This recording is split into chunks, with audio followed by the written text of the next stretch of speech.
uzun yıllardır yapay zeka amaçlı doğdu lisans, yüksek lisans eğitimi Nobel Yayın Evi tarafından yayınlanan olan 100. yıl TÜBİTAK en iyi çözüm ve araştırma süreci optimizasyon sürecidir. Alanında ABC nasıl bir yer ediniyor ve gelecekte o alanda nasıl uygulamalarda veya problem çözümde kullanılacak, ondan da birkaç geliştirilen çeşitli modeller var, geleneksel modeller var. Dolayısıyla buranın yönetilmesini biz otomatize edebilir miyiz? Otomatize ettiğimiz zaman biz öyle bir yapay yapı oluşturalım, modelliyor olayları, bununla ilgili algoritmalar ve sürü zekası algoritmalarının oluşturmuş olan doğadaki çalışan sistem yuvasıyla yiyecek kaynağı arasındaki en az enerji harcayarak en fazla yiyecek çekmek için yapmış olduğu bir zeki problem çözme yeteneği var karıncaların. Ve üçüncü, şu anda ABC diye bahsettiğim, işte 2005 yılında modellemiş olduğu arıların yiyecek. Evet, ABC algoritması en iyi sonuç bulmak için en zeki bireye değil, en iyi organize olmuş topluluğa ihtiyacım var. Böyle diyor. Merkezi bir kontrol mekanizması yok. Yani biz de örneğin dedik, buradaki bu yönetim anlayışlarına bir başkan var, işte altta yönetim. 2005 yılında Harvard Üniversitesi Profesör Doktor Necmi Karal hocamız 2007-2015 yılları yılından bu yana da Taştepeler projesinin başında olan hocamız ve neyin uygar olup, neyin uygar olmadığı tartışmasını böyle bir siyasal arka plan üzerinden açıklamamayı tercih ediyoruz. Fiziksel ve tarihsel dönüşümü ele alan iki bakış açısı var. Bunlardan bir tanesi Darwin'in evrim teorisi, diğeri de Morgan'ın devrimiyle birlikte yeniden şekillenen bir siyasal ve üretim ortamı var.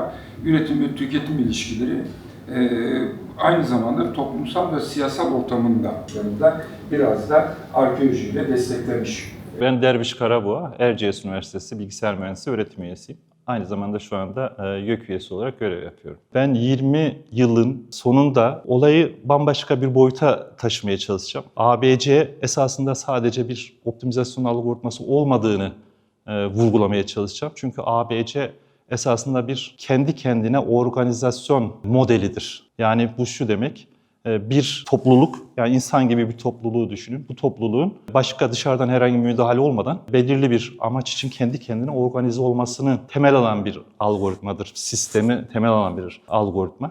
Öyle olunca bu zamana kadar 20 yıl boyunca genelde dünyadaki çalışmalar, ABC ile ilgili çalışmalar, tasarım problemleri, optimizasyon problemleri çözmek için kullanıldı. Yeni versiyonları geliştirildi algoritmanın.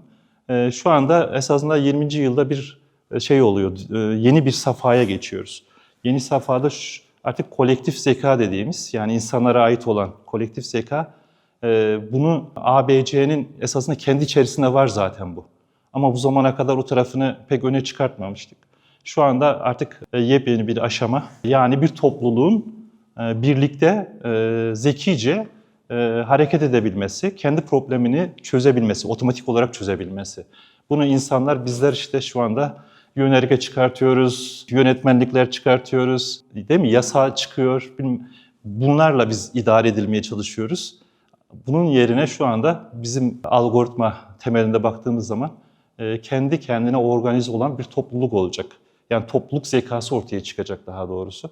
Ve dünyadaki baktığımda algoritmalar içerisinde gerçekten çok önemli bir yere sahip olacağını gelecekle ilgili tahmin edebilirim. Bunun sonuçlarını yakın, mesela bir 5-10 yıl sonra rahatlıkla görebiliriz. Bambaşka bir boyuta taşıyacak diye düşünüyorum. Çünkü şu anda artık biz robot sürülerinden bahsediyoruz. Robot topluluklarından, işte otonom araçlar şehrin içerisinde artık çıkıyor, değil mi? Drone sürüleri.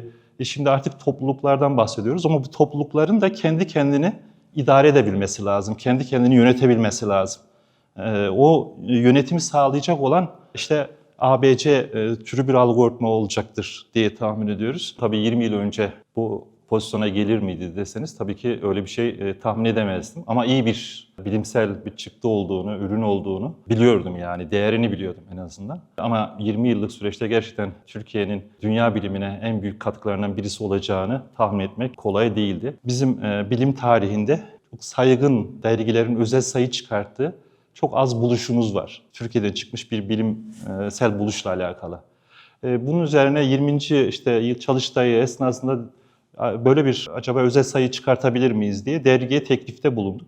SCI'da taranan Q1 seviyesinde oldukça iyi değerli bir dergi. Türkiye'nin bilimsel anlamda tanıtımına çok önemli katkı yapacak. Türkiye orijinli bir buluş adına yapılmış özel bir sayı olacak. Yeni işte buluşların çıkmasına belki inşallah önderlik yapacak. Yani sürükleyici etkisi olur diye düşünüyoruz. Böyle bir şu anda da çalışmamız var. Hem çalıştay hem de bu arada da dergi çalışması başlatmış olduk. Herhalde birkaç ay içerisinde toparlanır diye düşünüyorum. 3 gün önce hiç tanımadığım Balıkesir'de bir kolejde ilkokul 2. sınıf öğrencilerinin sınıf hocası bana mail attı. Hocam bir video çekip gönderebilir misiniz? Öğrencilere, Türkiye'nin örnek kişilere tabii ki ihtiyacı var her alanda olduğu gibi. Ve ben de kendi sınıftaki öğrencilerime, çocuklarım bunu göstermek istiyorum diye. Sizi canlandıracaklar yıl sonu programında diye. Ben de tabii o videoyu çekip gönderdim. Sonra da bana tekrar onu göndermişler çocukların nasıl canlandırdığını. O benim için tabii çok değerli. Yani şu andaki ilkokul çocuklarının, geleceğimiz olan çocuklarımızın bu şekilde etkilenmesi, ilham alması, kendilerine hedef koyması benim için bulunmaz bir tabii sonuç. ABC algoritması tamam güzel, Türkiye'yi iyi temsil ediyor ama bence en önemli tarafı yeni neslin üzerinde bırakacağı güzel etkiler. Onların en azından biz de bu şekilde yöntemler, metotlar, algoritmalar geliştirebiliyoruz.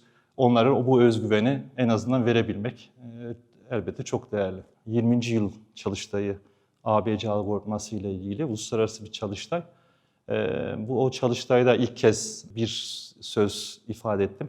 Ben son dönemin veya son yılların esasında Türkiye için en önemli buluşlardan birisinin olduğu için 20 yıl bekledim dedim.